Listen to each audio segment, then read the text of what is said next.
When the MARC grant, Mobilizing Action for Resilient Communities, was first announced, Jeff Morgan and I already had an 18-year history of working together. So when both Whatcom and Walla Walla were invited to apply for the MARC grant, it seemed an obvious opportunity for us to team up together and do more deep learning. When I became the director of Whatcom Family and Community Network in December of 2015, I already knew in Washington State that whatever the problem, community is the answer.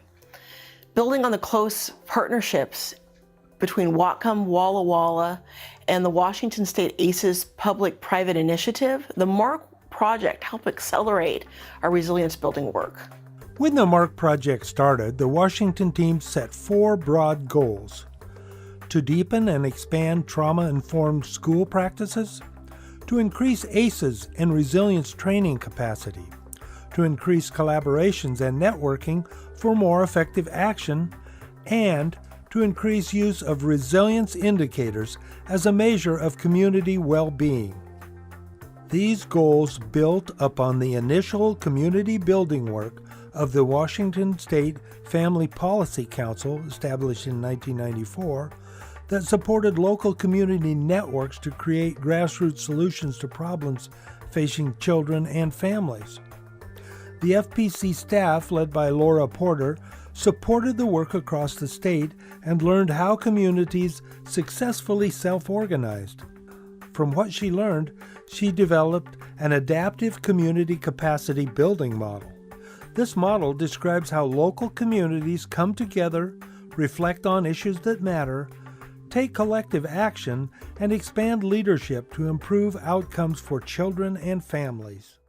Our capacity building strategy at the Family Policy Council was to encourage learning at every level of the organization. And we did that in part by learning ourselves and engaging communities in learning and inquiry, and in challenging ourselves to go deeper and deeper to find the driving forces that were creating problems in communities. When the Family Policy Council brought Drs. Teicher and Falletti to Washington State in 2003 to speak about brain development and ACEs, communities were already prepared to receive and use this landmark research. When we introduced this framework of neuroscience, adverse childhood experience, and resilience, we noticed that the conversations at the local level became richer and less burdened with debates among professionals that were trained in different disciplines. In 2007, Dr. Anda spoke in Whatcom County about the ACE study to 300 people from groups that had not seen themselves as connected before. Half of the attendees stayed over 3 hours after the presentation, asking questions and excitedly talking with each other about what this all meant for our community. You could feel the energy in the room shift. It was powerful. The ACEs and resilience research ignited a flurry of new partnerships and initiatives at both the state and local levels. Walla Walla's Children's Resilience Initiative was really not a new initiative at all, but just a layering or a scaffolding of what we were already doing in our community, but in a deeper, more systemic way, because we all could see what the ACE study meant and how the impact of that information could affect our entire community, every member in every sector. We were indeed ready to take that next step.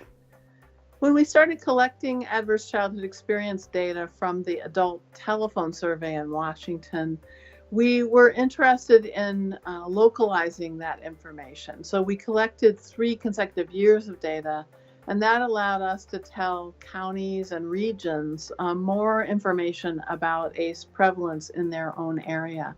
So it personalized the research, where we had been talking theoretically, there's this big study, we began to be able to talk about in our hometown, here's what people are struggling with, here's the burden. Because we have local ACEs data, we've been able to incorporate it into our presentations, reinforcing that adverse childhood experiences and resilience isn't about others, it's about all of us.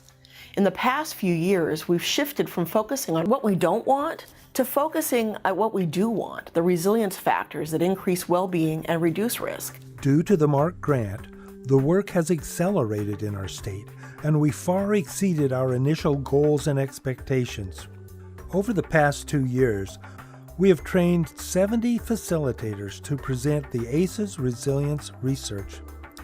6,500 school staff, residents, and other professionals have directly received ACEs Resilience training. 26 school districts have initiated or expanded compassionate and restorative practices. 1,500 new individuals and organizations have connected to the work.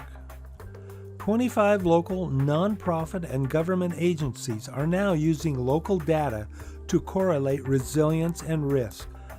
3 adult and youth health surveys have added resilience and hope indicators. And 10,000 students and parents have directly benefited from trauma-informed education practices. It feels like close to everybody has heard the terms resilience and hope and understands their importance. There's a ways to go, but we can see the needle moving. We need to continue to surface more stories of community resilience, like Columbia Valley, a rural mountainside community where residents once used words like isolation, scarcity, and doubt to describe themselves. Now they gather excited and talk of abundance, connection, and hope. We need to highlight stories like Shuckson Middle School, where students now say, when the teachers pass me in the hall and ask how I am, they stop and listen to my answer. These stories are the true indicators of a resilient community. In Walla Walla, we now speak of community care, not just self-care. Because while that individual resilience is so important to develop, it does not tell the bigger story of community resilience. When we understand the impact of toxic stress, past and present, we carry with us a resolution that supports the potential of every individual to thrive. In 2007, Rob Banda challenged us to go home and make something happen. The MARC project has helped us to see in Washington State that that something is happening.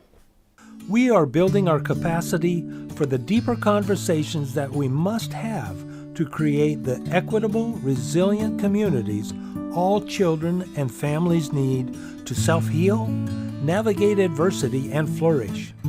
Thanks to MARC, our hope continues to grow.